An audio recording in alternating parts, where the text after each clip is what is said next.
So you will need just some eggs. These are some organic farmer's eggs, a zucchine, a little lemon, some baby kale that I got at the farmer's market, some hazelnut, some Parmigiano Reggiano, and then of course extra virgin olive oil, little salt and pepper. First thing I'm gonna do is just quickly toast the hazelnut. We're gonna use it for a salad to put it on top of our frittata. So just gently toast it, give it a little color, let some aroma come out. While the hazelnuts are toasting, let's just, cut the zucchine, remove top and bottom, and do little rondelle of about ½ inch, maybe a3rd of an inch. What I like about the zucchine frittata is that you really feel the zucchine. You can do this with a mandolin, or you can just simply doing it like little by little with your knife. In a non-stick pan, make sure it's nice and hot.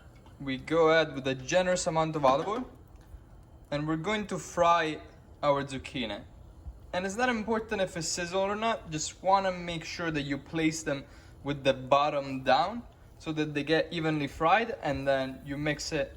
Once they're done on one side, you do it on the other side. It should be a very gentle fry, not too rough. So hear the sound.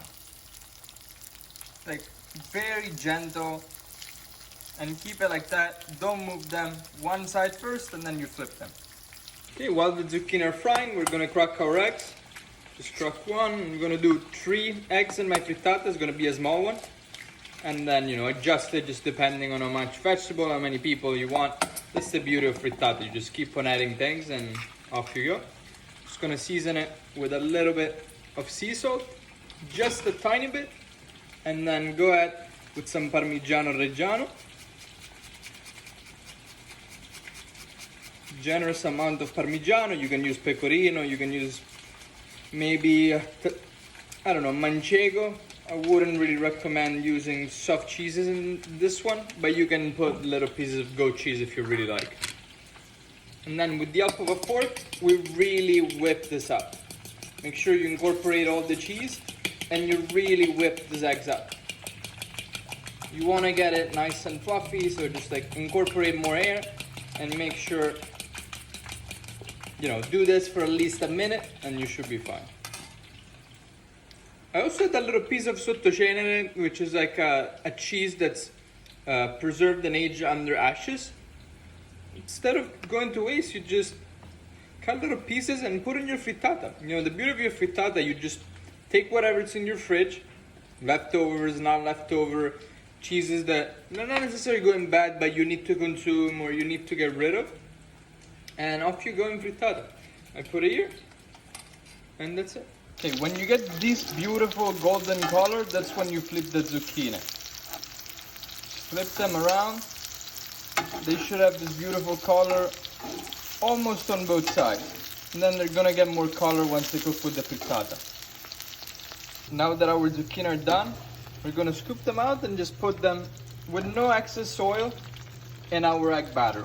As soon as you put your zucchini in, just very simply mix them all in and make sure they're all part with the egg.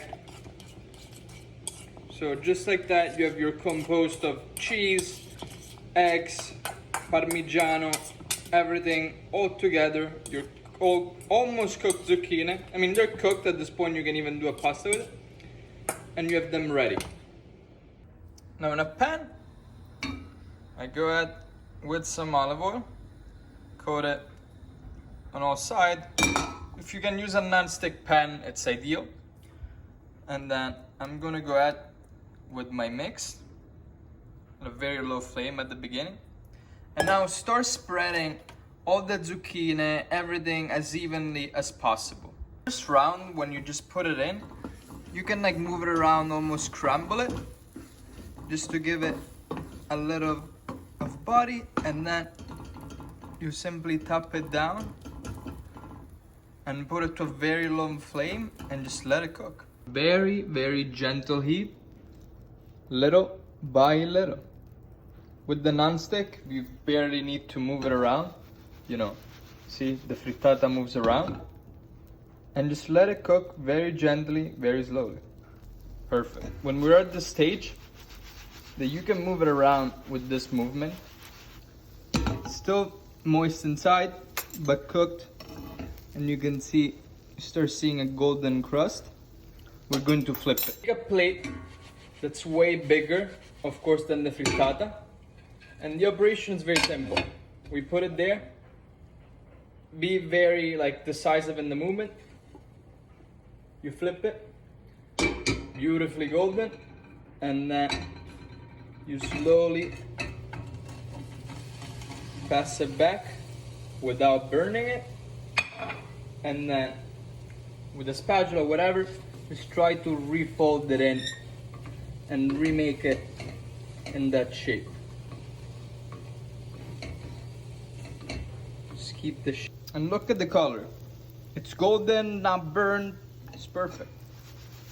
You can move it around and just let it finish to cook on the bottom. I didn't tell you, but I'm gonna use just a teaspoon of mayonnaise, just a tiny bit, some olive oil, some sea salt, and then I am going to use a little lemon juice, just a tiny bit, squeeze it in, and this is going to be the dressing for our baby kale.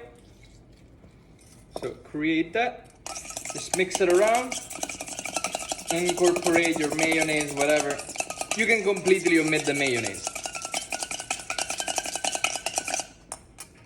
Then make sure you have washed your greens, and then we're gonna go ahead and put it in,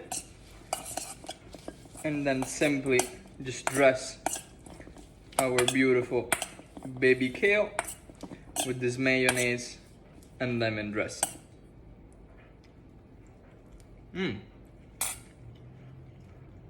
Our frittata is ready. We just put it in a plate. Voila. Let it sit for like a minute or two. Okay, and now that you have your salad, you can either cut it and then serve it with the salad, or I like to do just a family version of it. I just put the salad on top, and this you can put in the center of your table. Super easy, amazing for the summer. You can pretty much use it with any vegetable that you have. Just put our own salad, and then top it off with some of our hazelnut. And voila, and here you have the frittata zucchine with a little salad. I hope you enjoy it and you make it at home.